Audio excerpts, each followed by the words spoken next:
तैयार हो जाइए हफ्ते के आखिरी दिन के एक्शन के लिए, जहां दुनिया भर के बाजारों से हल्की कमजोरी सुस्ती के हैं संकेत। एसजीएक्स निफ्टी भी है लाल निशान में। तो कमजोर शुरुआत होने के बाद क्या और फिसलेंगे या रिकवर होंगे? कैसा रहेगा आज का ट्रेड, कैसे करें तैयारी अगले हफ्ते की, इस पर रहेगा खास फोकस। शेयर बाजार लाइव में आप सबका स्वागत है। नमस्कार, मैं हूं अनिल सिंघवी।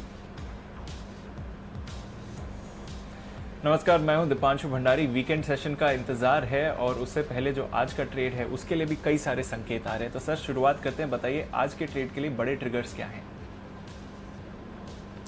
अमेरिकी बाजारों से ट्रिगर कमजोरी के आते दिखे और दीप जैसा कि अंदाजा था वैसी कमजोरी होती दिखी है। 400 अंक नीचे डाउ बंद हुआ है, 2% नैस्डैक लुढ़का है। तो उतार चढ़ाव लगातार बरकरार है। लेकिन चीन और भारत के बीच सीमा तनाव पर कुछ अच्छी खबरें आती दिख रही, लेकिन वो आई है मॉस्को से, जहां भारत और चीन के विदेश मंत्रियों ने की है मुलाकात और 5 सूत्रीय कार्यक्रम बनाया है कि इस पर हम अमल करेंगे। साल के अंत तक कोरोना की वैक्सीन मिलेगी, ये एस्ट्राजेनेका ने कहा। यानी कि थोड़ी राहत की खबर है कोरोना की वैक्सीन का ट्रायल रोकने के बावजूद। लेकिन सीरम इंस्टीट्यूट को ट्रायल रोकने के बाद बीजीसीआई ने कही है ये हल्की नेगेटिव खबर। रूट मोबाइल आईपीओ मार्केट में आज ये इशू जो खुला है इसका आज आखिरी दिन है। भर तो चुका है, देखते हैं आखिरी दिन कितना सब्सक्रिप्शन आता है। जी दीप।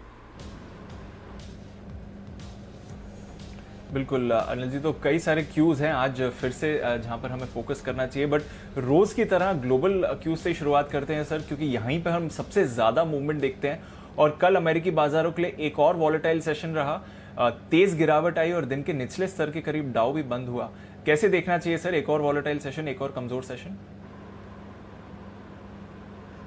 दीप, इसमें कोई मतलब मुझे आश्चर्य की बात नहीं कि अमेरिकी बाजारों में इस तरह का एक्शन दिख रहा है, क्योंकि हमने सोमवार को इस बात की चर्चा की थी कि अमेरिकी बाजार थोड़ा डिस्कम्फर्ट दे रहे हैं। और अगर हमने एक ग्लोबल स्टैंस लिया, और आपको याद होगा, फिर मैं पहले कह दूं कि मैं कोई मार्च को और अभी को कंपेयर करने नहीं जा रहा। फरवरी के अंत में भी डाउ ने इसी तरह की वॉलेटिलिटी दिखाई थी, और उस समय कोरोना की दिक्कतें थी, और कोरोना की दिक्कतों के बीच में उस वॉलेटिलिटी को हमने पकड़ के कहा कि करेक्शन आने की तैयारी में। तब और अब के मूड माहौल में बहुत फ़र्क है। अब हम कोरोना, इकोनॉमिक रिकवरी, चीन और अमेरिका के बीच की तनातनी, ये सारी चीज़ें नई नहीं है, सब बाज़ार को पता है। इसलिए आप वो कंपेयर मत करिए। लेकिन मूड और माहौल जो अमेरिकी बाज़ारों का है वो इस वक्त मजबूत है, तब भी मजबूत था। वॉलेटिलिटी तब भी थी, अब भी है। वॉलेटिलिटी से आपको कभी कभी एक संकेत मिलता है कि बाजार कुछ आपको अलग कहने की कोशिश कर रहा है, और ये संकेत पिछले कुछ 7-8 दिनों से, या यूँ कहूँ मैं कि सितंबर के महीने से आते हुए दिखा है। अब आप देखिए 3 सितंबर से लेकर अब तक लगातार हर रोज बाजार, अमेरिकी बाजार दिन के दौरान में ओपनिंग क्लोजिंग तो खैर हो ही रही है, लगभग हर रोज ओपनिंग क्लोजिंग 1.5% से ज़्यादा ऊपर या नीचे ओपनिंग या क्लोजिंग बेसिस पर हो रहे हैं। तो ये 1-1.5%, तो ये अपने आप में बड़ा संकेत है। लेकिन आप देखिए 3 सितंबर को 1125 करोड़ की इंट्राडे वॉलेटिलिटी, और कल के सेशन में भी 727 पॉइंट की इंट्राडे वॉलेटिलिटी डाउ की। यानी कि ऑन एन एवरेज इस हफ्ते डाउ ने दिन के दौरान 600-700 पॉइंट का उतार चढ़ाव हर रोज दिखाया। ओपनिंग और क्लोजिंग का फर्क, मैं एकदम क्लोजिंग बेसिस पे बात नहीं कर रहा हूँ, लेकिन ओपनिंग और क्लोजिंग का जो फर्क है वो आपको समझ में आना चाहिए। और वो फर्क ये दिखा रहा है कि अमेरिकी बाजार दिन के दौरान और ओवरनाइट क्लोजिंग बेसिस पर काफ़ी वॉलेटाइल होते हुए दिख रहे हैं। कल 1.5% घटे हैं, परसों 1.5% बढ़े थे, उसके पहले 2.25% घटे थे, उसके पहले एक दिन छोड़ दिए 3 सितंबर को 2.25% घटे थे। तो इतना ज़्यादा उतार चढ़ाव जो अमेरिकी बाजारों में दिख रहा है, ये थोड़ा आपको संकेत दे रहा है। अब इसमें 2 चीज़ें आपको पढ़नी चाहिए। एक चीज़ तो ये कि अच्छी वॉलेटिलिटी के बाद बाजार स्टेबल होकर वापस अपनी रफ्तार तेजी की पकड़ लेंगे। अगर लंबा ट्रेंड जो तेजी का बरकरार है तो वो ठीक है। दूसरी तरफ ये होता है कि बड़ी एक्सट्रीम वॉलेटिलिटी के बाद बाजार थोड़ा सा ट्रेंड रिवर्सल करने की कोशिश करता है, और वो करेक्शन नीचे की तरफ देने की कोशिश करता है तेजी के मार्केट में, क्योंकि तेजी के मार्केट में तो करेक्शन का मतलब नीचे आएंगे। अब इनमें से क्या चीज़ सही हो सकती है, इसके लिए आपको अगले 1-2 ट्रेडिंग सेशन का इंतजार करना है। देखिए, कभी भी मार्केट एकदम बहुत लंबे समय तक शांत नहीं रहेंगे, कभी भी मार्केट बहुत लंबे समय तक वॉलेटाइल नहीं रहेंगे।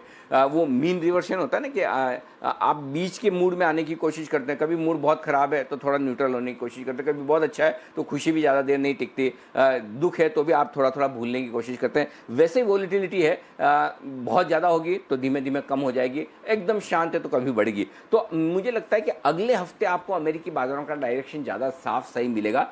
अभी जो डायरेक्शन मिल रहा है वो ये कह रहा है कि वॉलेटिलिटी ज़्यादा है, और ये वॉलेटिलिटी काफ़ी स्ट्रॉन्ग वॉलेटिलिटी उस तरह की दिख रही थी जो फरवरी के अंत में दिख रही थी, तो आपको उसकी सावधानी रखनी है। तो हालांकि फरवरी के अंत में बड़े मूव आए थे इससे कहीं ज़्यादा, और तब अननोन ट्रिगर से जिसकी वजह से बाजार ने करेक्शन दिया।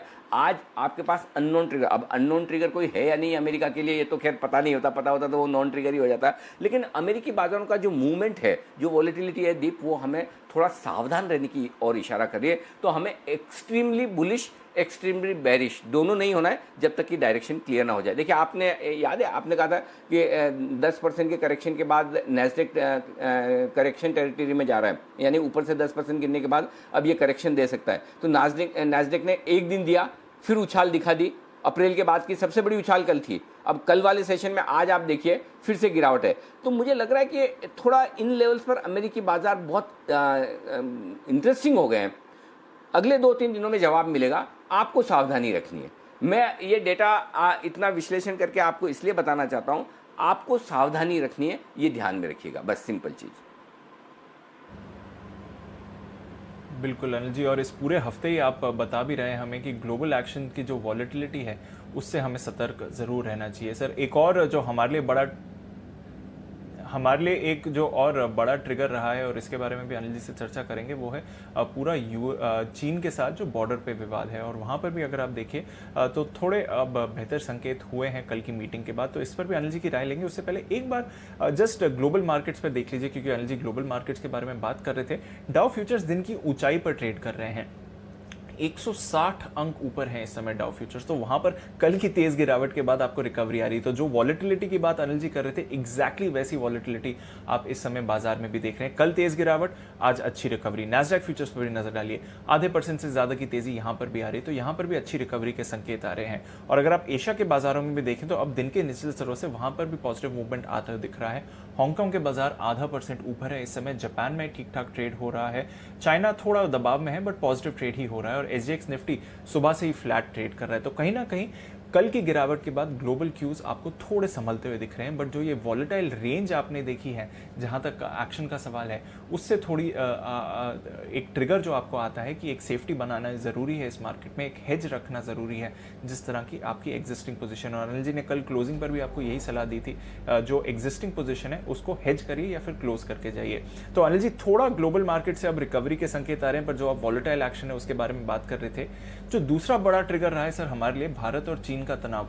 फाइनली कल फॉरेन मिनिस्टर्स की मीटिंग हुई और वहां से भी थोड़े सहमति वाले संकेत आ रहे हैं। इसको कैसे देख रहे हैं आप? दीप, वैसे इसमें कोई डाउट नहीं कि खबरें अच्छी ही हैं।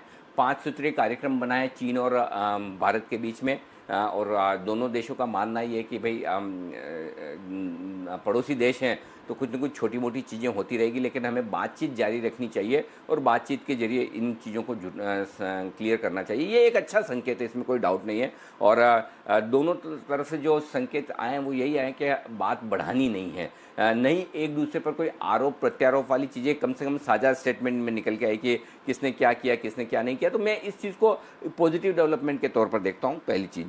दूसरी चीज़, कल बाजार बंद होने के बाद आज सुबह तक ऐसा कोई चीन पर तनाव बढ़ने की अभी तक खबर ऐसी कोई आई नहीं है। घटने की नहीं आई है तो बढ़ने की भी नहीं आई है। अब सीधी सी बात है, हमारे विदेश मंत्री हमारे यहाँ आएंगे, चीन के वहाँ जाएंगे, फिर अपने अधिकारियों से, अपनी सेनाओं से बात करके फिर आगे के डिसीजन लेंगे कि क्या क्या होना है क्या नहीं होना है। ब्रिगेड कमांडर स्तर की बातचीत तो चल ही रही है। तो मेरा ये मानना है कि स्टेटस को है।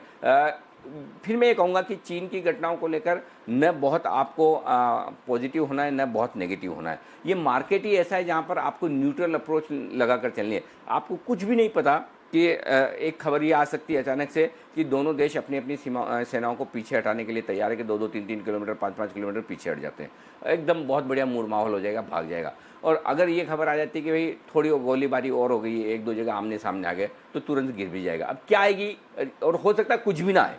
ये तीसरा ऑप्शन भी है, कुछ ना आए, जैसे कल से लेकर अभी तक कुछ नहीं आया। तो आपको जब पता नहीं है कि क्या होने वाला है, तो आपको सिर्फ अलर्टनेस रखनी है, सावधानी रखनी है कि अगर कुछ भी आएगी तो उसकी हमें तैयारी रखनी है। फिर मैं कहूँगा hope for the best, prepare for the worst. आप जो भी ट्रेडिंग पोजीशन लेकर चल रहे हैं, आप ये मान कर चल रहे हैं कि न्यूट्रल है, कुछ नहीं आएगा। लेकिन अगर कुछ मेरे विपरीत आ गया, तो सपोज आपने शॉर्ट किया और अच्छी खबर आ गई, तो आपको पता होना चाहिए मेरा स्टॉप लॉस कहाँ है। खरीदा है और ख़राब खबर आ गई तो आप ये मान के चले न्यूट्रल रहेगा और न्यूट्रल के हिसाब से आपको पोजीशन लेनी है, लेकिन न्यूट्रल में आप जो पोजीशन ले रहे हो उसके अगेंस्ट अगर कोई खबर आ जाती है उसकी तैयारी रख के आपको ध्यान में रखना है। तो मेरा पॉइंट सिंपल है कि अभी तक खबरें खत्म हो गई है, मामला शांत हो गया है, कुछ भी नहीं आएगा वैसा माहौल नहीं है। कभी भी कुछ भी किसी भी तरह की खबर आ सकती है, अच्छी भी खराब भी। तो उसके लिए आपको तैयार रहना है, आपको पता होना चाहिए कि मेरा ट्रेड क्या होना चाहिए, बस सिंपल। बट अनडाउटेडली आज शुरुआत करने के लिए दो बड़े मजबूत पॉजिटिव संकेत मुझे दिख रहे हैं। उनमें से पहला चीन के साथ तनाव वाला कम होना है, मैं इसको कम होना मानता हूं। क्यों? एक तो कोई ख़राब खबर नहीं आई, दूसरा दोनों विदेश मंत्रियों के बीच में बातचीत अच्छी हुई है, मतलब कम से कम जो स्टेटमेंट आए वो राहत देने वाले। तो ये एक बड़ा ट्रिगर है जिसको मैं अच्छा मानता हूँ। दूसरा आगे बताऊँगा। बिल्कुल सर, तो इसको तो एक पॉजिटिव लेते ही हैं। सर आज के सेटअप की भी बात करना चाहूँगा, उससे पहले कल के एक्शन की एक बात। वैसे तो हमने देखा निफ्टी पर अच्छी बढ़त देखी है, लगभग 170 पॉइंट्स की। बैंक निफ्टी भी 200 अंक ऊपर क्लोज हुआ, पर इसमें रिलायंस का कंट्रीब्यूशन स्पेशली निफ्टी की मूव में बहुत ज़्यादा था। तो रिलायंस के कंट्रीब्यूशन को कैसे देख रहे हैं? अगर रिलायंस को निकाल दें तो परफॉर्मेंस कैसी दिख रही है, उसके बारे में आपका व्यू जानना चाहूँगा सर। पिछले 3 सेशन में 8, 9 और 10 तारीख को रिलायंस लगभग 11.25% बढ़ा है। ठीक है, 11.25% रिलायंस में 3 दिनों का मूव। कल का 7% गिन लीजिए, परसों का 2.5% और उसके एक दिन पहले 1.25%। 11.25% का रिलायंस का मूव। और निफ्टी कुल मिलाकर बढ़ा है 0.25%। 11.25% के सामने 0.25%। ये आपको कुछ कहानी कहता है, राइट? वो कहानी ये कहता है, मैं डिलीवरी वाले आंकड़ों पर बाद में आऊँगा, पहले एक बार आप रिलायंस वर्सेस निफ्टी देखिए। तो 0.25% का निफ्टी का 3 दिनों का मूव और 0.11% का रिलायंस का मूव, यानी कि 10% की आउट परफॉर्मेंस रिलायंस की निफ्टी पर। मुझे नहीं लगता कि मैंने पिछले 20-25 साल में, मुझे याद नहीं आता, हुई होगी एक आध बार, कभी हुई होगी तो हुई होगी। ये ऐसी आउट परफॉर्मेंस, फॉरगेट रिलायंस, किसी भी स्टॉक की इस तरह की निफ्टी पर आउट परफॉर्मेंस हो, स्पेशली जो टॉप 5 मार्केट कैप में आता हूँ। जो नीचे वाले तो हो सकते हैं कि कोई यूपीएल या कोई ऐसा स्टॉक बहुत बढ़ जाए घट जाए, वो एक अलग चीज़ है। लेकिन जो टॉप 3 टॉप 5 मार्केट जैसे टीसीएस हुआ, एचडीएफसी बैंक हुआ या रिलायंस हुआ, इस तरह के स्टॉक इतनी आउट परफॉर्मेंस दिखाया, ये बहुत कम हुआ है। लेकिन इसमें 2 सवाल हैं। अब आप है ना दुखी होना चाहें तो इस बात को लेकर दुखी हो सकते, अरे अकेला रिलायंस ही तो चल रहा है, बाकी में क्या, हो सकते हैं आप दुखी। और जो अगर आप खुश होना चाहें तो ये चलिए, कोई तो है जो निफ्टी को बचा के रखा हुआ है, कुछ भी हो निफ्टी मजबूत तो है। अब ये half glass full half glass empty वाला मामला है, आपको जैसे देखना है वैसे देखें। कुछ लोग मानेंगे रिलायंस को टिका कर डिस्ट्रीब्यूशन चल रहा है, कुछ लोग ये कहेंगे कि रिलायंस मजबूत है, रिलायंस मजबूत होगा तो बाकी चीज़ें भी मजबूत होगी, फिर से खरीदारी आएगी। मुझे नहीं पता एग्जैक्टली क्या होगा। मैं बहुत ईमानदारी से बोल रहा हूँ कि क्या रिलायंस बाकी शेयरों को निफ्टी को ऊपर ले जाएगा, या रिलायंस थक जाएगा तो निफ्टी के बाकी स्टॉक जो उतने मजबूत नहीं है उससे वो नीचे आ जाए। ये शायद अगले 1 या 2 दिनों में जवाब मिलेगा, और इसके 1 या 2 दिनों का जवाब रिलायंस से या निफ्टी से नहीं मिलेगा, वो ग्लोबल मार्केट से मिलेगा। सिंपल फॉर्मूला एक रखिए, अगर ग्लोबल मार्केट्स अगले 2 दिनों तक मजबूत रहते हैं, राइट, तो रिलायंस जो भागा है उसके पीछे बाकी स्टॉक्स भी चल जाएंगे, निफ्टी को सपोर्ट दे देंगे, फिर भले ही रिलायंस ठंडा हो जाए। और अगर ग्लोबल मार्केट्स कमज़ोर हो गए तो फिर रिलायंस जो इतना आउट परफॉर्मेंस करके बैठा है, हो सकता है निफ्टी फिर उसके बाद थोड़ा नीचे आ जाए, रिलायंस 2-3%, 4% करेक्ट हो जाए, तो वो हो सकता है। तो क्या एग्जैक्टली होने वाला है इसका जवाब अगले 2 सेशन में मिलेगा। लेकिन आपको बजाय इस पर कंप्लेन करने के, बजाय इस पर कि ये क्या हो रहा है, ऐसा क्यों हो रहा है, एक ही स्टॉक क्यों बढ़ा, ये आप और मैं कौन है डिसाइड करने वाले कि ये निफ्टी को 1 स्टॉक से चलना है, 2 स्टॉक से चलना है, 10 स्टॉक से चलना है। ये अल्टीमेटली बाजार का कंबाइंड विजडम है कि बाजार को कैसे चलना है और किस स्टॉक के दम पर चलना है। जिसको जो पसंद होगा वो खरीदा जाएगा, जिसको जो पसंद होगा वो बेचा जाएगा। तो बजाय इसको कंप्लेन करने के, आप इंडेक्स पे फोकस करके इस एंगल से देखें कि मेरे लिए क्या। तो आपके लिए ये संकेत सिंपल अभी इस वक्त यही है कि आपको फिर से मैं कहूँगा कि अलर्टनेस रखनी है। एक स्टॉक के दम पर बाजार चलता है, इंडेक्स चलता है, पॉजिटिव है, लेकिन उतना ही खतरा भी है कि अगर वो स्टॉक रुका तो क्या। तो ये दोनों सवालों के जवाब एक साथ आपको लेने हैं, और इसलिए मैं बार बार कह रहा हूँ, पिछले ये इस पूरे हफ्ते की थीम ही मैंने यही रखी है, अलर्टनेस, कॉशियस, सावधानी। न ओवर बुलिश होना है, न और बेरिश होना है। सही लेवल पे हमने पिछले 3 दिन से लगातार, और आप देखिए दीप, कल भी क्लोजिंग वाले शो में मैंने यही कहा, अब हम यहाँ से फ्रेश खरीदारी नहीं करेंगे, फ्रेश खरीदारी कल करेंगे। और अगर आप देखिए, भले ही एसजीएक्स निफ्टी 25-30 ही नीचे है, लेकिन आप सोचिए अगर कल आपने रात को डाउ देखा होता तो क्या आपको ढंग से नींद आती कि 500-600 पॉइंट डाउ गिरा हुआ है, अब क्या करेंगे, सुबह क्या होगा। तो पॉइंट ये है कि ओवरनाइट रिस्क, ओवरनाइट टेंशन रखनी क्यों है जहाँ ज़रूरत ना हो, या ओवरनाइट पोजीशन तब रखनी चाहिए जब मुनाफा होने के चांसेस अच्छे हों। अगर मुनाफा और नुकसान होने के चांसेस 50-50 हो तो फिर जो ओवरनाइट पोजीशन ट्रेडर रखता है वो समझदारी का काम नहीं कर रहा। तो आपको ओवरनाइट पोजीशन रखने की जो रिस्क है, उस रिस्क के सामने उतना रिटर्न मिलता है क्या? रिटर्न नहीं मिलता है तो आपको डे ट्रेड करना चाहिए। इसलिए मैंने कल कहा आप तेजी की पोजीशन पे सारा बुक करिए, कल सुबह देखेंगे और आई एम श्योर आज सुबह आपको एक अच्छी एंट्री लेवल फिर से मिलेगी। जी दीप। बिल्कुल सर। अच्छा, तो रिलायंस आज में सुबह एक के चीज़ फिर और ऐड करना चाहता हूँ दीप, माफ़ कीजिएगा, एक चीज़ और ऐड करना चाहता हूँ रिलायंस में, और वो ये कि अल्टीमेटली देखिए कल रिलायंस 7% बढ़ा है, 2300 के पार भी निकला है। 6.5 करोड़ शेयरों के आसपास का कारोबार है, लेकिन डिलीवरी वॉल्यूम थोड़े से कम होते दिख रहे हैं। 19% के आसपास, 18.5-19% के आसपास कल रिलायंस में डिलीवरी लिखी गई है, जो ऑन एन एवरेज आप 4 सितंबर को देखिए 1 करोड़ 30 लाख शेयरों का वॉल्यूम था, 45% डिलीवरी उठी है 4 सितंबर को। आज देखिए कल का आंकड़ा है 6.5 करोड़ शेयरों का वॉल्यूम और 18% डिलीवरी उठी है। तो डिलीवरी परसेंटेज, नो डाउट आप क्वांटम में देखेंगे तो शायद आपको डिलीवरी ज़्यादा उठती हुई नजर आएगी कि चलिए 6.5 करोड़ शेयरों में 18% डिलीवरी भी कम नहीं होती है नंबर ऑफ शेयर्स के हिसाब से, लेकिन ओवरऑल डिलीवरी का परसेंटेज है ना वो घट रहा है। इसका मतलब ये कि आमतौर पर आप रिलायंस को ट्रेडिंग के लिए कम ट्रेड करते हैं कि ठीक है कितना बड़ा है, इतना बड़ा स्टॉक है, कितना मूव करेगा, लेकिन जिस तरह के बड़े मूव पिछले 2-3 दिनों में आए हैं, और ये भी इंटरेस्टिंग है कि रिलायंस ने इन खबरों का भी खंडन किया कि बड़ी कोई स्टेक यहाँ पर खरीदने वाला है, अभी तक ऐसी कोई BSE में जो कल उन्होंने नोटिस भेजा है। तो आज मुझे लगता है देखना ही होगा कि रिलायंस की तेजी पर थोड़ी रुकावट या ब्रेक या स्पीड ब्रेकर आता है, ब्रेक तो नहीं कहूँगा, स्पीड ब्रेकर आता है, या फिर माफ़ कीजिएगा कंपनी ने जो BSE पर नोटिस भेजा उसके बावजूद भी तेजी बरकरार रहती है। तो आज के लिए बड़ा एक और जो ट्रिगर होगा मार्केट के चलने या नहीं चलने पर इंडेक्स पे, उसमें रिलायंस की परफॉर्मेंस ज़्यादा इंपॉर्टेंट होगी। जी दीप। बिल्कुल अनिल जी, तो रिलायंस पर तो नजर रहेगी क्योंकि कल की निफ्टी मूव में लगभग 2/3 कंट्रीब्यूशन सिर्फ और सिर्फ रिलायंस की वजह से ही आया था। तो रिलायंस पर नजर रखते हैं सर, पर आज के एक्शन की बात करते हैं। फिर आज के संकेत कैसे देख रहे हैं, किस तरह के लेवल्स फिर निकल कर आते हैं, और वीकेंड सेशन है तो उसके लिए भी कैसे तैयार होना चाहिए? वीकेंड सेशन की तैयारी तो दीप दिख ही रही है, आप और हमारी, और मार्केट की पाठशाला की भी तैयारी है ही, और जो आपके लिए एकदम रिलैक्स करने वाला सेशन है वो भी आज आने वाला है। ग्लोबल मार्केट्स मैंने न्यूट्रल रखे हैं, नेगेटिव नहीं रखे हैं इतनी कमजोरी के बावजूद, क्योंकि डाउ फ्यूचर्स ऊपर की तरफ है। मैं इतना पैनिक में, देखिए मैं बहुत सिंपल चीज़ बताऊंगा, मार्केट अगर हमारे सोच के हिसाब से चले तो मूड खराब कम होता है। अगर मार्केट 600-500 पॉइंट निफ्टी बढ़ जाए और आप सोच के बैठे हैं कि मंदी है तो मूड आपका खराब ही रहेगा। तो मेरा मूड उतना खराब नहीं है, क्योंकि कल हम ऑलरेडी 2 बजे से यही बात कर रहे थे कि इन लेवल्स पर खरीदना रिस्की है डे हाई के आसपास, तो इसलिए मूड माहौल ठीक है। ग्लोबल न्यूट्रल, FIs पॉजिटिव हैं, ये अच्छा संकेत आया। तो आज के लिए दूसरा बड़ा पॉजिटिव जो मैं आपको बोल रहा था वो FIs की तरफ से। घरेलू फंड न्यूट्रल है, वायदा कारोबार के संकेत न्यूट्रल से कॉशियस हुए हैं, थोड़ी सावधानी वाले संकेत हैं। तो देखिए मैं आपको बता दूं पॉजिटिव क्या है आज के बाद, आज के लिए चाइना पॉजिटिव, फिर आपके लिए FIs के डेटा पॉजिटिव, ठीक है, और कुछ हद तक आप कह सकते हैं डाउ फ्यूचर्स पॉजिटिव। नेगेटिव क्या है, अमेरिका की कल की कमजोरी, थोड़ा FNO के आंकड़े, और रिलायंस की जो खबरें चल रही थी कल की कुछ बड़ा आ जाएगा, कुछ बड़ा आ जाएगा, वैसा कुछ आया नहीं, तो वो आज ये देखना है। तो ये इन संकेतों के बीच में सेंटीमेंट मेरा न्यूट्रल है और ट्रेंड पॉजिटिव है। आइए अब रेंज दे दूँ, 11,375 11,425 आज दिन का सपोर्ट जोन है। शुरुआत में ये सपोर्ट जोन है जहाँ पर खरीदारी का मौका बनता है। इसके नीचे फिसले तो 11,275 11,325 ये स्ट्रॉन्ग बाय जोन है। 11,475 11,525 दिन की हायर रेंज है, इसके पार निकल के टिके तो 11,575 11,650 मजबूत बिक वाली जोन है, इसके ऊपर जाना बहुत मुश्किल है। तो ये रेंज है जिस पर आपको नजर रखनी है।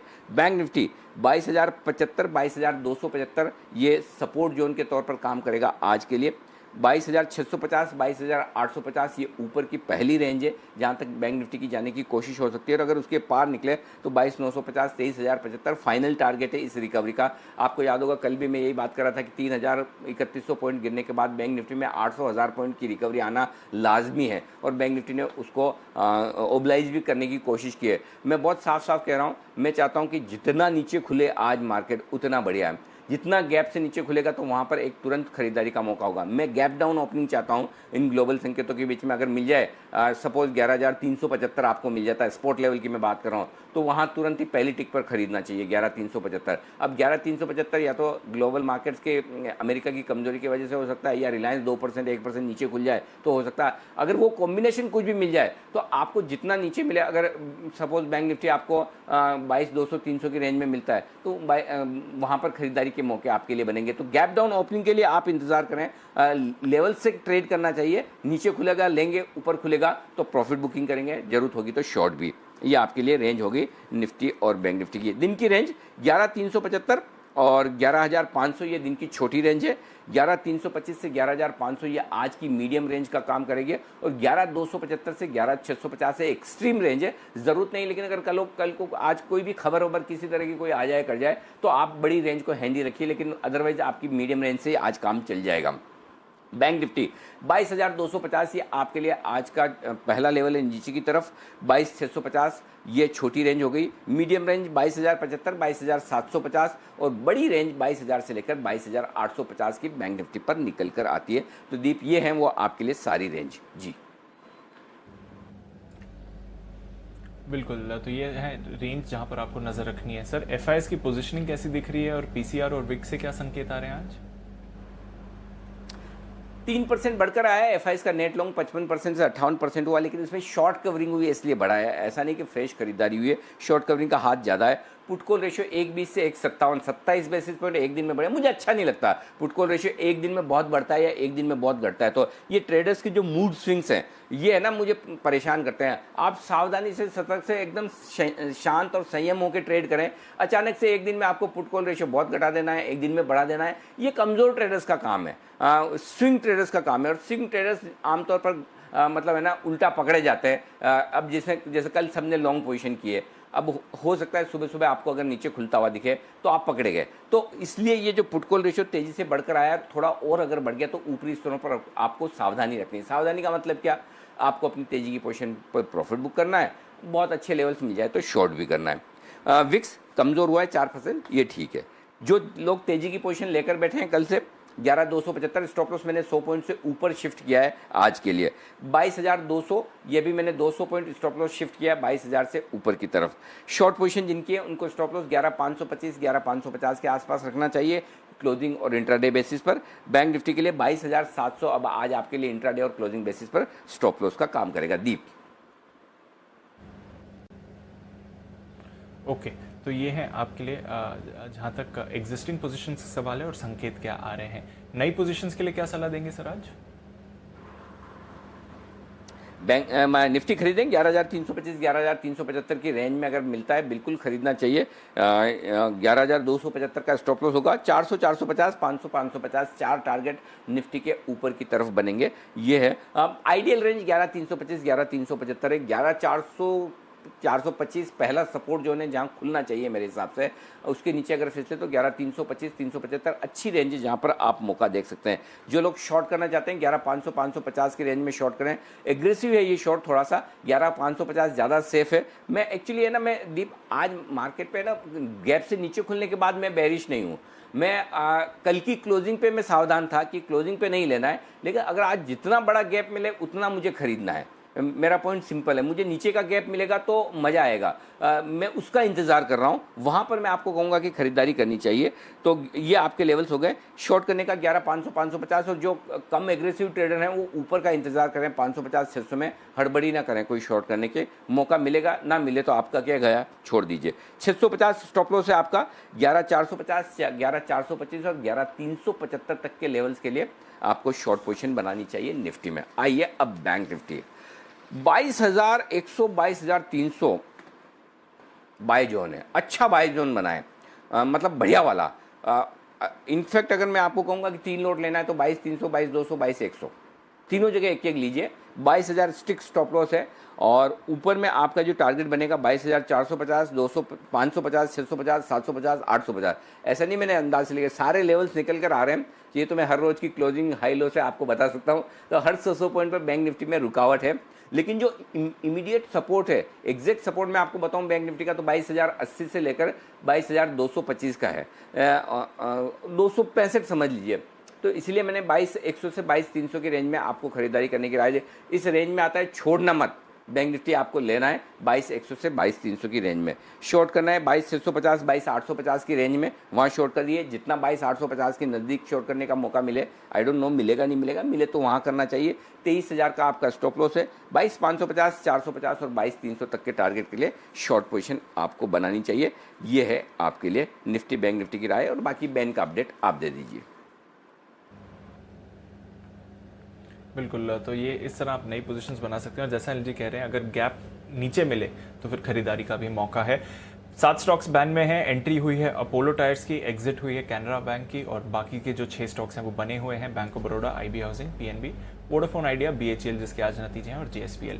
सर, संकेत, FIs के संकेत आज आपने पॉजिटिव करे हैं, इस पे एक्सपायरी का भी एक्शन था, पर पॉजिटिव संकेत क्या बता रहे हैं, और वायदा कारोबार आज के लिए न्यूट्रल है, वहां से क्या देखना चाहिए?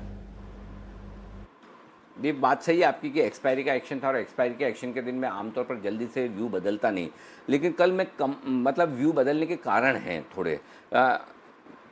एक तो ये देखिए, FIs ने 838 करोड़ की कैश में खरीदारी की है, और सामने स्टॉक फ्यूचर्स भी 446 के, तो 1300 करोड़ के स्टॉक खरीदना अच्छा माना जाएगा, किसी भी लिहाज से अच्छा है। 1300 करोड़ के स्टॉक खरीदना कम नहीं है।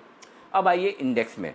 इंडेक्स में 600 करोड़ की खरीदारी की है, लेकिन इंडेक्स में जो खरीदारी हुई है ना दीप, वो शॉर्ट कवरिंग है। जो शॉर्ट थे वो काटे। अब शॉर्ट किया और खरीदेंगे तो आंकड़ा तो खरीदारी का ही दिखेगा ना, लेकिन पोजीशन शॉर्ट कवरिंग की है तो ये न्यूट्रल है।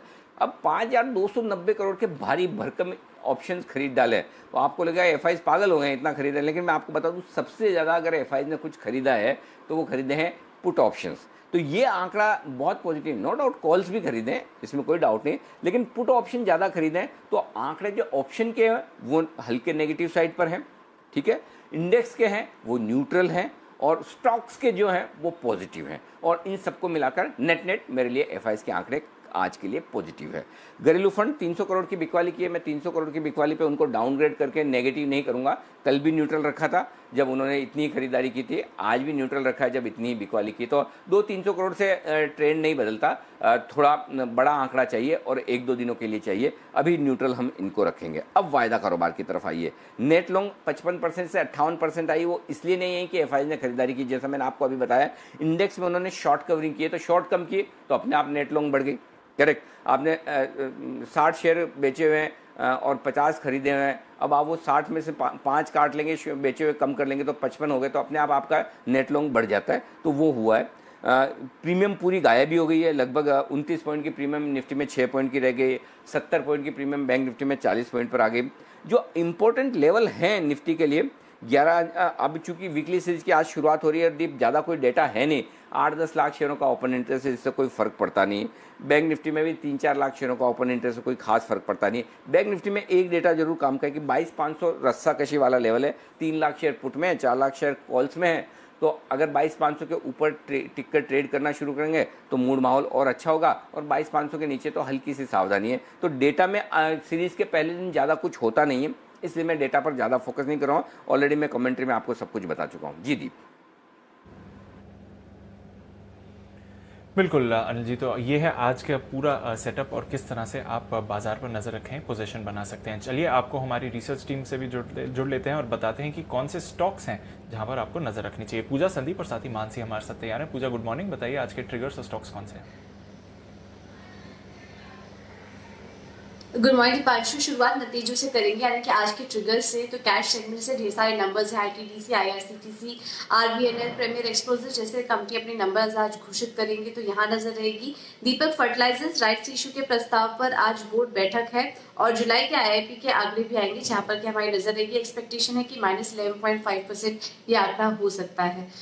नतीजों की बात करें तो काफी ढेर सारे नंबर्स आए हैं कल बाजार बंद होने के बाद। इसमें एचएएड नतीजे कमजोर हैं, आय में करीब 47% की गिरावट दर्ज हुई है और मुनाफा भी घटा है 73% से।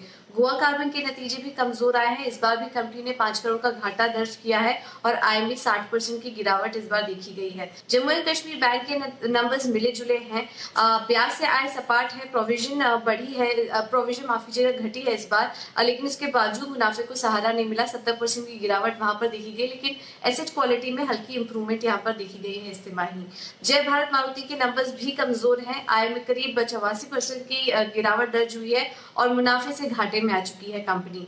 हिंदुस्तान कॉपर, यहाँ पर भी नंबर्स मिले जुले नजर आ रहे हैं। अगर आय देखेंगे तो वहां पर 41% की बढ़त देखी गई है, लेकिन कामकाजी मुनाफे में हल्का दबाव देखने को मिला है। मुनाफे में 40% की बढ़त देखने को मिली है और इसके अलावा पूंजी जुटाने की भी कंपनी की योजना थी, जिसको कि फिलहाल के लिए टाल दिया गया है। मर्क इलेक्ट्रॉनिक्स नंबर कमजोर है, मुनाफे से घाटे में आई है कंपनी और इस बार 10 करोड़ का घाटा कंपनी ने दर्ज किया है और आय में 46% की गिरावट इस बार देखी गई। प्रेक्सिस होम रिटेल, यहाँ पर भी नंबर्स कमजोरी आए हैं, कंपनी ने करीब 38 करोड़ का घाटा दर्ज किया है और आय में 85% की गिरावट इस बार देखी गई है। इसके अलावा सेप्को, यहाँ पर भी नंबर्स कमजोर हैं, मुनाफे से घाटे में आई है कंपनी, करीब 2 करोड़ का घाटा कंपनी ने दर्ज किया है और आय में करीब 27% की गिरावट इस बार देखी गई है। कुछ खबरों पे बात करें तो प्राइमरी मार्केट से रूट मोबाइल आईपीओ का अपडेट आपको दे देते हैं। आज आईपीओ का आखिरी दिन है। अगर दूसरे दिन की बात करें तो करीब 4 गुना सब्सक्रिप्शन देखने को मिला इस कंपनी के आईपीओ में। और आखिर में बात करते हैं एस्ट्राजेनेका फार्मा की। कोरोना वैक्सीन पर कंपनी का बयान आया है, ट्रायल पर फिलहाल रोक लगा दी है, लेकिन उसके बावजूद कंपनी का कहना है कि साल के अंत तक वैक्सीन संभव है। ये एएफपी के हवाले से खबर निकल कर आ रही है, कुछ न्यूज़पेपर के हवाले से खबर निकल कर आ रही है कि साल के अंत तक वो ये वैक्सीन लॉन्च कर सकते हैं रोक के बावजूद। चलिए, वैक्सीन पर तो अच्छी खबर है और भी कई सारे स्टॉक्स फोकस में हैं। आइए संदीप से भी जानते हैं कुछ और स्टॉक्स के बारे में। गुड मॉर्निंग संदीप, बताएं। Good morning Deepanshu. सबसे पहले इन्फो एज पे नजर रखिए। जोमेटो, जहां पे इनका करीब 22.25% हिस्सा है, उन्होंने फिर से $16 करोड़ की रकम जुटाई है। 3 इन्वेस्टर्स हैं, जिसमें टाइगर ग्लोबल एलएलसी का नाम है और आपको बता दें हाल ही में इन्होंने $25 करोड़ के आसपास की रकम जुटाई थी और अब जोमेटो के जो वैल्यूएशन है वो करीब $330 करोड़ के आसपास आंके जा रहे हैं और हो सकता है कि 2021 की पहली छमाही में जोमेटो का आईपीओ भी कंपनी लाती हुई दिखे, तो यही स्टॉक आज फोकस में रहेगा। आईटीआई पे भी नजर रखिए। कल हमने आपको एक्सक्लूसिव खबर बताई थी कि इनको ऑर्डर हाथ लग सकता है, अब उसकी पुष्टि होगी है। रक्षा मंत्रालय से 7,796 करोड़ रुपए के ऑर्डर के लिए इनको मंजूरी मिली है। जल्दी ये कॉन्ट्रैक्ट साइन भी हो जाएगा। ऑप्टिकल फाइबर नेटवर्क के लिए जो ऑर्डर है वो आता हुआ दिखेगा, जिस पर कल स्टॉक एक्सचेंजेस पर कंपनी ने जानकारी दी है। येस बैंक पे भी नजर रखिए। आरबीआई को इन्होंने जो बाकी बचे हुए माफ कीजिए 15,000 करोड़ रुपए का जो भुगतान है वो 8 सितंबर को कर दिया। स्पेशल लिक्विडिटी फैसिलिटी के तहत ये रकम जुटाई गई थी और उसका समय से पहले भुगतान कर दिया गया है। और आपको ये भी बता दें कि येस बैंक ने ये भी क्लैरिफाई किया है कि एसबीआई के साथ मर्जर की कोई योजना नहीं है और खबरों का खंडन किया गया है।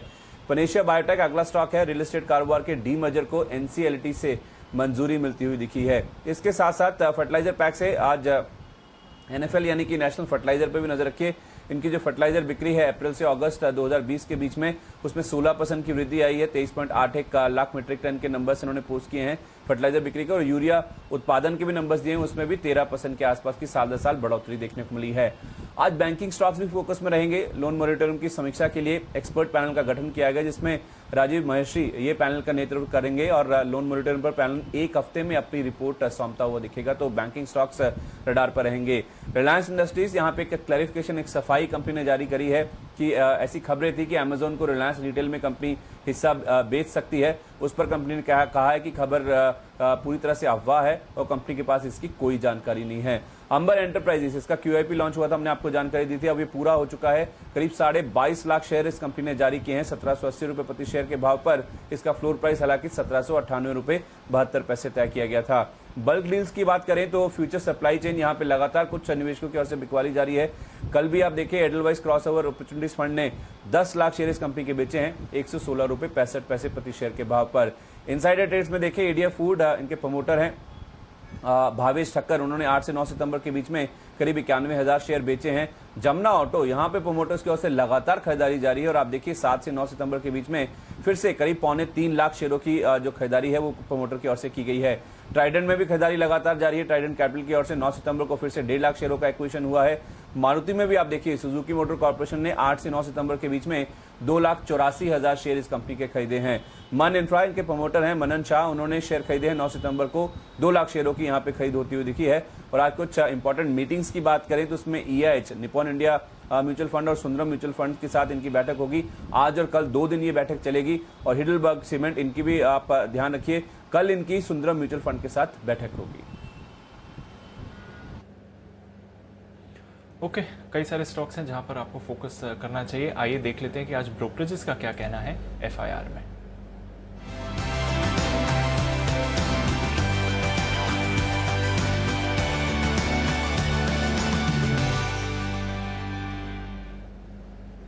गुड मॉर्निंग मानसी, आज की ब्रोकरेज रिपोर्ट्स के बारे में बताएं। Good morning Deepanshu, good morning Anil sir. ICICI bank से शुरुआत करेंगे। CLSA की पॉजिटिव रिपोर्ट आई है। खरीदारी की राय ये दे रहे हैं, लक्ष्य 500 के बता रहे हैं। कल की क्लोजिंग 371 की है। इनका मानना है कि डिसबर्समेंट वापस से सामान्य स्तर पर आ रहे हैं और नेट इंटरेस्ट मार्जिन पर दबाव जो है वो केवल छोटी अवधि के लिए है। हीरो मोटो पर CLSA की रिपोर्ट है। खरीदारी की राय इन्होंने बरकरार रखी है। 3,315 के लक्ष्य ये दे रहे हैं। कल की क्लोजिंग 2,940 की है और यहाँ पर मांग और प्राइसिंग को लेकर मजबूत आउटलुक है और साथ ही ग्रामीण के बाद अब शहरी इलाकों में भी रिकवरी की पूरी उम्मीद है। डीमार्ट पर जेफरीज की रिपोर्ट है। इनफैक्ट इन्होंने कवरेज इनिशिएट की है। खरीदारी की राय के साथ कवरेज शुरू करते हुए लक्ष्य 2,600 के ये दे रहे हैं। इनका मानना है कि आने वाले दिनों में अर्निंग्स में अच्छे लेवल्स देखने को मिलेंगे। BEL पर JP मॉर्गन की ओवरवेट की रेटिंग बरकरार रखी गई है। लक्ष्य 125 के दे रहे। कल की क्लोजिंग 101 की है। मैनेजमेंट ने FY21 में 12 से 15% ग्रोथ का लक्ष्य यहां पर रखा है। इसके अलावा मॉर्गन स्टैनली ने 4 बैंक्स पर अपनी रिपोर्ट दी है। ICICI बैंक पर रिपोर्ट है वो वेट की रेटिंग बरकरार रखे हैं। लक्ष्य 500 से इन्होंने बढ़ाकर 525 के किए हैं। एक्सिस बैंक पर रिपोर्ट ओवरवेट की रेटिंग बरकरार है। लक्ष्य 575 से बढ़ाकर 600 कर दिए हैं। वहीं HDFC बैंक पर भी इनकी रिपोर्ट ओवरवेट रेटिंग की बरकरार रखी गई है। लक्ष्य 1,425 से इन्होंने बढ़ाकर 1,450 के दिए हैं। इंडसइंड बैंक पर इक्वल वेट की रेटिंग है। लक्ष्य 710 के ये दे रहे हैं। बजाज फाइनेंस पर क्रेडिट स्विस की रिपोर्ट है, न्यूट्रल रेटिंग है। लक्ष्य 2,900 के ये बता रहे हैं। कल की क्लोजिंग 3,490 की है। फंडिंग कॉस्ट में नरमी है और अधिक लिक्विडिटी की वजह से नेट इंटरेस्ट मार्जिन में विस्तार की कम संभावना है। इसके चलते न्यूट्रल रेटिंग ये दे रहे हैं। कॉनकॉर्ड पर जेफरीज की रिपोर्ट आई है। खरीदारी की राय है। लक्ष्य 525 के बता रहे हैं। FY21 से FY25 के बीच वॉल्यूम में सालाना 26% ग्रोथ के चलते अगले 3 साल में भाव दोगुना होने का दमखम रखता है। ये रिपोर्ट में इन्होंने मेंशन किया है। कमिंस इंडिया पर UBS की रिपोर्ट है। रेटिंग घटाकर बिकवाली की ये दे रहे हैं। लक्ष्य 415 के इन्होंने घटा दिया और अब 390 के लक्ष्य बता रहे हैं। और साथ ही अंत में फिनिक्स मिल्स पर गोल्डमैन सैक्स की रिपोर्ट है। खरीदारी की राय है। लक्ष्य 670 से इन्होंने घटा दिए हैं। 690 के ये करंट टारगेट्स दे रहे हैं। ओके, तो ये है आपके लिए वो तमाम ब्रोकरेज रिपोर्ट्स जिन पर आपको रखना है फोकस। आइए फोकस करते हैं आज की पिक्स पर। एक्सपर्ट्स का दमदार पैनल हमारे साथ है। शुरुआत करते हैं पिक ऑफ द डे की।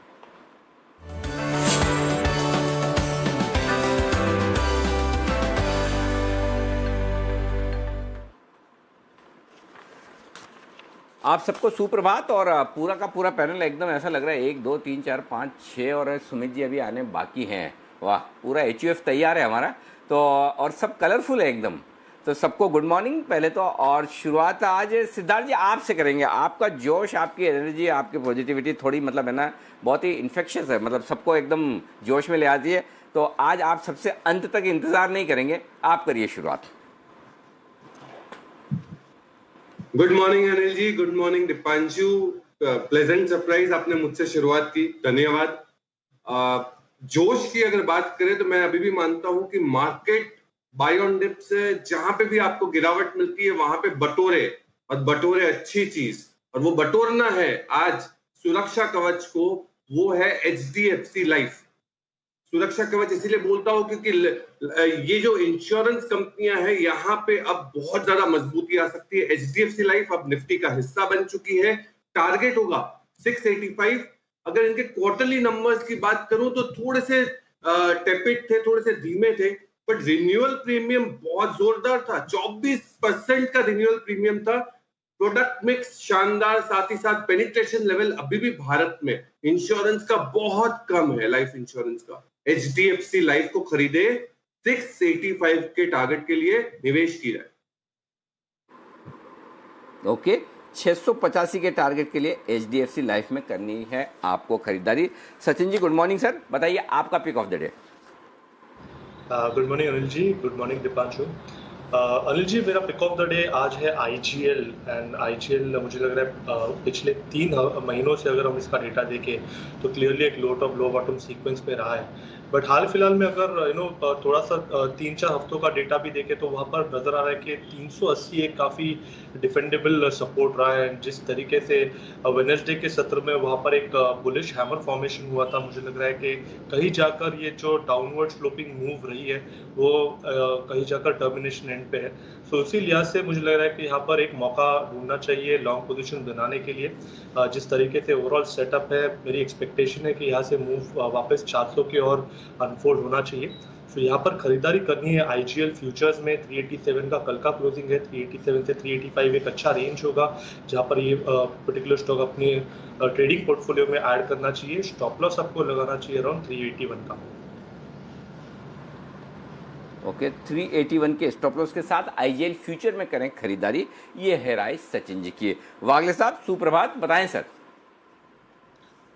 Anil ji good morning, Deepanshu good morning. मेरा बाय कॉल है HDFC लाइफ पे ही, जो सिद्धार्थ जी ने कहा है। शॉर्ट टर्म 1-2 दिन के व्यू से 594 का मेरा स्टॉप लॉस होगा, 601 602 का बंद है और मेरा 618 का टारगेट होगा। मुझे लगता है शॉर्ट टर्म मोमेंटम भी इसमें दिखाई दे रहा है। वो तो लॉन्ग टर्म की बात कर रहे हैं, तो ये ट्रेडिंग पिक भी है। तो HDFC लाइफ खरीद के चले, 594 स्टॉप लॉस, 618 का टारगेट। परफेक्ट। हिमांशु जी गुड मॉर्निंग, आपका स्टॉक ऑफ द डे क्या है? गुड मॉर्निंग अनिल जी। सर मेरी आज जो रिकमेंडेशन है वो रहेगी टाइटन में। मेरा ऐसा मानना है कि पिछले हफ्ते के एक ब्रेकआउट के बाद ऑलमोस्ट 5 से 6 ट्रेडिंग सेशन एक साइडवेज कंसोलिडेशन होते हुए देखी और अब मुझे लगता है कि वापस से ये जो अपसाइड ब्रेकआउट आया था उसका कंटिन्यूशन होने को तैयार है। तो टाइटन में मुझे लगता है कि 1150 के आसपास खरीदारी की जा सकती है। 1138 रुपये के एक ट्रेडिंग के लिहाज से स्टॉप लॉस लगाया जा सकता है और 1195 और 1215 रुपये के 2 टारगेट्स टाइटन में आज से कल के सेशन में देखने को मिल सकते हैं। Okay, Bansal ji good morning sir, बताएं आपका क्या इरादा है? Good morning Anil ji, good morning Deepanshu. पहले तो अनिल जी आपको कॉम्प्लीमेंट है, आप काफी खिल रहे हैं इस लाल कलर के अंदर। आप देखना ये है जो आपकी लाल कलर की टी शर्ट है, ये बुल्स को चार्ज करती है कि बुल्स को ध्वस्त करती है, ये तो समय के साथ पता चलेगा। बट चमक रहे हैं, जैसे पिछली बार दीपांशु चमक रहे थे पिछले शुक्रवार को, आज उससे ज्यादा अनिल जी आप चमक रहे हैं। तो मैं वेट कर रहा हूँ अनिल जी आपके थैंक यू का। धन्यवाद सर। और देखिए हमारे पास तो एक ही तरीका है चमकने का, क्योंकि दीप जितने हम यंग तो दिख नहीं सकते हैं, हो तो नहीं सकते, पीछे रिवर्स तो जा नहीं सकते, तो फिर फोकस कपड़ों पर रहे, चेहरों पर न रहे हमारे। तो हम तो यही कोशिश कर सकते हैं। तो बिल्कुल देखते हैं, कुणाल जी भी आज अपने पूरे मूड में हैं, तो देखते हैं। मैं तो चाहता हूं कि कलर कुणाल जी का सही साबित हो। तो मैं फिर से कह रहा हूं कि मैं आज सुबह से, आई डोंट नो आपने कमेंट्री सुनी नहीं सुनी, मैं तो यही कह रहा हूं कि नीचे जितना मौका मिले, जितना गैप से खुले उतना बढ़िया होगा। तो देखते हैं क्या कुछ मौका मिलता है। बताएं सर आपका pick of the day. Anil ji मेरा पिक ऑफ द डे वही है जिसको कल दिया था, पावर ग्रिड पे खरीदारी की राय है। 173 173 रुपए का स्टॉप लॉस है, 185 185 पहला टारगेट, 190 190 दूसरा टारगेट। पावर ग्रिड है pick of the day. Okay, Power Grid. Kunal ji good morning sir, आपका पिक ऑफ द डे भी सेम है या अलग कुछ?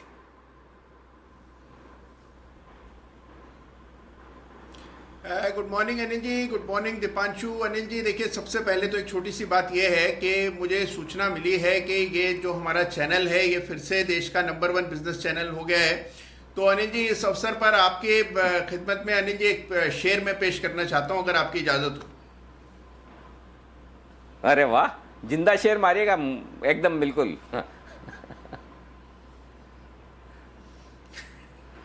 अनिल जी शेर इस तरह है, मजरू सुल्तानपुरी का शेर है अनिल जी कि मैं अकेला ही चला था जानिबे मंजिल, मगर लोग साथ आते गए, कारवां बनता गया। अनिल जी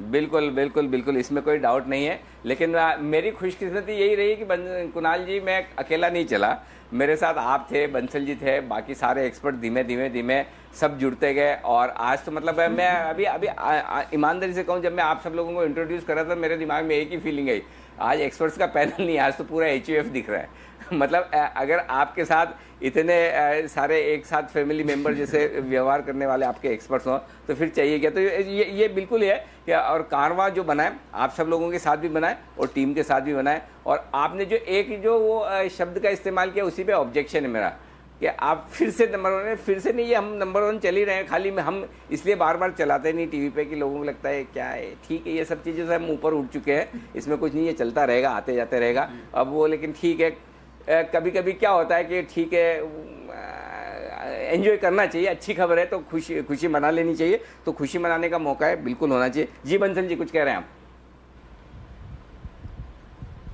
देखिए अनिल जी, आपने कई बार HUF का जिक्र कराया है, मेरी आपसे अनिल जी गुजारिश है कि एक दिन शाम को 7:30 बजे आप HUF पे भी शो कीजिए। आप अनिल जी अभी पैनलिस्ट, जितने भी पैनलिस्ट बैठे हैं, मेरी गारंटीड है 90% का HUF नहीं खुला होगा, तो काफी लोग HUF के बेनिफिट से अनिल जी अनजान है, तो इस पर भी अनिल जी एक शो तो कीजिए HUF के ऊपर। 100% बिल्कुल किया जाएगा। तो चलिए एक बार आपके लिए HUF के लिए भी हम शो करेंगे, किस तरह से HUF बनता है, क्या फ़ायदे हैं, क्या सावधानियां रखनी चाहिए। बहुत ही बढ़िया। तो बताएं कुणाल जी, आपका pick of the day. Anil ji देखिए, बहुत ही जानदार कंपनी है, जो देश की सबसे पुरानी कंपनी है अनिल जी, 225 साल पुरानी कंपनी है। स्टॉक का नाम है EID पेरी, जिसमें कि कल एक बहुत अच्छा ब्रेकआउट चार्ट पर आता हुआ दिखा। ये स्टॉक अनिल जी काफी वक्त से कंसोलिडेट कर रहा है, लेकिन कल इसमें एक तेजी बनते हुए दिखी और ये एक पैटर्न का ब्रेकआउट चार्ट पर आता हुआ दिख रहा है। तो मौजूदा स्तरों पर बाय करने की मेरी राय है EID पेरी। यहां पर एक स्टॉप लॉस रखें, स्टॉप लॉस आपको 287 पर रखना है। 294 के आसपास की बंदी है। पहला टारगेट 307 रुपए का, दूसरा टारगेट 312 रुपए का होगा। तो EID पेरी में मेरी खरीदारी की राय। ओके, EID पेरी ये है stock. Sumit ji good morning sir, बताएं आपका pick of the day. Good morning Anil ji. Pick of the day के तौर पे जो स्टॉक है वो है ग्रेन्यूल्स। ग्रेन्यूल्स के अंदर एक अच्छी तेजी बनी हुई है और स्टॉक यहां से ऐसा लग रहा है कि और तेजी पकड़ेगा। 355-360 के बीच में ग्रेन्यूल्स के अंदर लॉन्ग पोजीशंस इनिशिएट करनी है। ऊपर में 380 से 400 तक के लेवल्स ग्रेन्यूल्स में जल्दी ही देखने को मिलने चाहिए। 350 के नीचे सपोर्ट है, तो 350 के नीचे का स्टॉप लॉस लगाएं। ऊपर में 380 से 400 रुपए तक के लेवल ग्रेन्यूल्स पे देखने को मिलेंगे। स्टॉक एक अच्छी तेजी के ट्रेंड के अंदर में है और कंटिन्यूसली तेजी दिखा रहा है। बीच में छोटे छोटे 1-2 दिन के करेक्शन आते हैं, बट उस करेक्शन में ये स्टॉक में बाइंग बनती है। 380-400 के टारगेट्स के लिए खरीदारी करें। Okay perfect. तो ये है आपके लिए खरीदारी करने की राय ग्रेन्यूल्स में। रिलायंस कल का स्टार परफॉर्मर और खबरें ये भी आई है कि अमेजन के साथ जो रिलायंस रिटेल में स्टेक बेचने की बात थी, कंपनी ने खंडन किया है, नोटिस भेजा है BSE को कि ऐसी कोई बातचीत फिलहाल नहीं चल रही है। रिलायंस क्या ट्रेड इस पे बनना चाहिए हिमांशु जी? किन लेवल्स पर अगर आए नीचे, अगर कोई करेक्ट होता है तो एंट्री का सही लेवल क्या होगा? जी कल की एक बड़ी तेजी के बाद मेरा ऐसा मानना है कि आज के लिए अगर 2260-2250 तक कोई इंट्राडे में डिप मिलता है किसी भी न्यूज़ फ्लो के चलते, तो वो मुझे लगता है कि अच्छी एंट्री लेवल्स रहेंगे। हालांकि काफ़ी ज़्यादा रन अप आ चुका है स्टॉक में, तो यहाँ पर ऐसा हो सकता है कि थोड़ा सा कंसोलिडेशन देखने को मिले। बट एंट्री के लिए मुझे लगता है कि 2260 रुपए के आसपास अगर कोई डिप मिलता है तो वहां पर तेजी की पोजीशन बनाई जा सकती है। 2240 के नीचे का एक स्टॉप लॉस लगाया जा सकता है आज के लिए, और मुझे लगता है कि 2300-2320 के आसपास आज अपसाइड जो है वो आज के लिए कैप रह सकती है। ओके और ग्रेन्यूल्स की जिसकी बात अभी भी कर रहे थे सुमित जी, और ग्रेन्यूल्स के लिए खबर आती हुई दिख रही है, इनकी एक दवा को मंजूरी मिली है, ये खबर अभी अभी आती हुई दिख रही है US FDA से। तो चलिए आपके बात करते करते सुमित जी, ग्रेन्यूल्स के लिए एक अच्छी खबर भी आ गई है। 361 रुपये के आसपास चल रहा है स्टॉक और सुमित जी ने अभी अभी यहाँ पर खरीदारी की राय भी दी है। सुमित जी की पिक आपके लिए और सामने आ जाएगी। तो ग्रेन्यूल्स के लिए ये एक अच्छी खबर आती हुई दिख रही है। एक और स्टॉक है जिस पर सुमित जी आप ही को राय देनी है, और वो है ITI। कल हमने एक्सक्लूसिव खबर की थी और आपने कहा भी था कि 135-140 की तरफ तो बढ़ ही रहा है। है और कल देर शाम ये खबर आ गई 7,700 करोड़ का बड़ा ऑर्डर इन्हें मिला है। तो ये ITI के ऑर्डर बुक के हिसाब से one of the biggest order है और ये खबर कल सुबह ही हमने दी थी और देखिए कल शाम को ये खबर आ गई, खबर पर मुहर भी लगी है। स्टॉक का एक्शन बताएं सर, आज कितना और मजबूत हो सकता है? अनिल जी, कल स्टॉक ने एक्स्ट्रा ऑर्डिनरी मूव दिखाया है और लोअर लेवल से बहुत बढ़िया वॉल्यूम्स देखने को मिले हैं। ये वॉल्यूम्स पिछले 15-20 दिनों में ऐसे देखने को मिले नहीं है। इनफैक्ट बहुत हैवी वॉल्यूम्स के साथ स्टॉक ने लोअर लेवल से मूवमेंट दिखाया और लास्ट 3 दिनों के हाई कल एक दिन में ही तोड़ दिए हैं। स्टॉक का स्ट्रक्चर वैसे भी पॉजिटिव है। लास्ट 6 महीने में स्टॉक ने तेजी का मूव भी दिखाया है। थोड़ा थोड़ा करेक्शन जरूर आता है बट ओवरऑल तेजी के ट्रेंड के अंदर है। तो जैसे कि कल कहा था 140 का इमीडिएट टारगेट है। 140 का लेवल टूटने के बाद ऊपर में 145 से 150 रुपए तक के लेवल भी देखने को मिल सकते हैं। तो ITI के अंदर लॉन्ग पोजीशंस होल्ड करें और मार्केट खुलने के साथ अगर कोई डिप आती है तो फ्रेश खरीदारी भी की जा सकती है। ओके कुणाल जी, 2 फर्टिलाइजर स्टॉक्स के आप चार्ट्स तैयार करके रखिएगा। एक NFL है और दूसरा दीपक फर्टिलाइजर। मैं थोड़ी देर में आपके पास आऊँगा। दीपक फर्टिलाइजर के आज बोर्ड बैठक है राइट्स इशू पे और NFL के जो बिक्री के आंकड़े आए हैं अप्रैल से लेकर अगस्त के, वो ठीक दिख रहे हैं। 16% बिक्री बढ़ी है, 13% यूरिया का उत्पादन बढ़ा है। मैं थोड़ी देर, क्योंकि दोनों कैश के स्टॉक्स हैं, आपको समय देता हूँ, आप आराम से लेवल वगैरह नोट करके रखिए। तब तक बंसल जी, येस बैंक पर आप राय दीजिए। एक अच्छी खबर आई है येस बैंक के लिए कि इन्होंने 8 सितंबर को RBI को 15,000 करोड़ रुपए वापस लौटा दिए, समय से पहले लौटा दिए, स्पेशली लिक्विडिटी विंडो में जो पैसे लिए थे। इसका मतलब ये कि बैंक से फाइनेंशियल पोजीशन, लिक्विडिटी काफ़ी मजबूत हो रही है, ये संकेत आता हुआ दिख रहा है। साथ ही बैंक ने इस बात का खंडन किया कि हमारा किसी तरह का SBI के साथ मर्ज होने का कोई इरादा नहीं, यानी कि बैंक अपने दम पर काम कर लेगा, ये साफ दिख रहा है। तो बताइए येस बैंक के charts. Anil ji, charts positive हैं, साइडवेज जोन में ट्रेड कर रहा है। नीचे में 11 रुपए 12 रुपए एक अच्छा बेस है और पहले भी बोला था 16 रुपए 50 पैसे के ऊपर निकलेगा तो एक बड़ा मोमेंटम यहाँ पे देखने को मिलेगा। और अनिल जी, एक चीज हो रहा है कि जो भी companies top 100 companies by market cap की लिस्ट में आती है BSE के हिसाब से, वहां पर एक एक्शन देखने को मिलता है और ये येस बैंक उस लिस्ट में आ चुका है। दूसरा, ना सिर्फ ये एक पॉजिटिव न्यूज है, येस बैंक के जहां जहां पैसे फंसे हुए हैं वहां रिकवरी फास्ट हो रही है। मुझे नहीं मालूम ये बाय चांस है कि एक्सीडेंटली है कि इंसिडेंटली है कि जहां जहां पैसा फंसा है वहां CBI बड़ी मुस्तैदी से काम कर रही है। तो एक बॉटम बन चुका है और इसमें जिस तरीके का पैटर्न है, इसमें ब्रेकआउट की वेट नहीं करनी चाहिए क्योंकि ब्रेकआउट के बाद स्टॉक तेजी से भागेगा। इन स्तरों पे एक्यूमुलेशन के अंदर ही स्टॉक को बाय करना चाहिए। एक छोटा सपोर्ट 13 रुपए के अराउंड है और एक बड़ा सपोर्ट 12 रुपए के अराउंड है। तो इन स्तरों पर इसको लेने की राय है जी। अब बताएं दीपक फर्टिलाइजर और NFL पर आप अपनी राय। अप्रैल से अगस्त महीने के बिक्री और यूरिया प्रोडक्शन के आंकड़े NFL के अच्छे हैं और दीपक फर्टिलाइजर की है आज राइट्स इशू को लेकर बोर्ड बैठक। कुणाल जी, तैयार है आप? जी अनिल जी देखिए, दोनों चार्ट्स बहुत अच्छे लग रहे हैं मुझे। इन स्टॉक्स में काफी गिरावट आई, उसके बाद कंसोलिडेशन हुआ, फिर निचले स्तरों से रिकवरी हुई और दोनों चार्ट्स मुझे काफी दमदार लग रहे हैं। NFL में कल एक बड़ा ब्रेकआउट चार्ट पर आता हुआ नजर आ रहा है और मुझे लगता है कि स्टॉक में आपको 39 रुपए के लेवल्स देखने को मिलेंगे। कल की बंदी का भाव 35 रुपए के आसपास है, तो मुझे लगता है कि नेशनल फर्टिलाइजर बिल्कुल बाय करके चलना चाहिए। 39 रुपीज तक के लेवल्स यहां पर आते हुए दिखेंगे। और RCF का चार्ट भी अनिल जी बहुत दमदार, दीपक फर्टिलाइजर का चार्ट भी बहुत दमदार है। इस चार्ट पर देखें अनिल जी तो निचले स्तरों पर एक बेस बना है, कुछ दिनों से कंसोलिडेशन पूरा हो रहा है और कल बुलिश आरामी पैटर्न दीपक फर्टिलाइजर के डेली चार्ट पर बना। तो यहां पर भी मेरी उम्मीद है कि 180 185 के लेवल्स देखने को मिलेंगे। तो 155 के स्टॉप लॉस से यहां पर भी बाय करने की राय है। दोनों काउंटर्स चार्ट पर मजबूत है। ऐसा तो नहीं कि ये दोनों फर्टिलाइजर के चार्ट देखते देखते कहीं कुणाल जी आप RCF के चार्ट में घुस गए, ऐसा फीलिंग क्यों आ रहा है? मुझे ऐसा लग रहा है कि आप RCF के चार्ट की तरफ भी नजर घुमा के आए हैं। अनिल जी, पहले मैंने NFL देखा। आमतौर पर जब मैं NFL देखता हूं तो मैं RCF बाय डिफॉल्ट देख लेता हूं। तो NFL और RCF दोनों मैंने देखे, फिर मुझे याद आया कि आपका सवाल तो दीपक फर्टिलाइजर पर था, तो उसको भी मैंने देखा। लेकिन तीनों काउंटर्स बहुत अच्छे हैं अनिल जी चार्ट।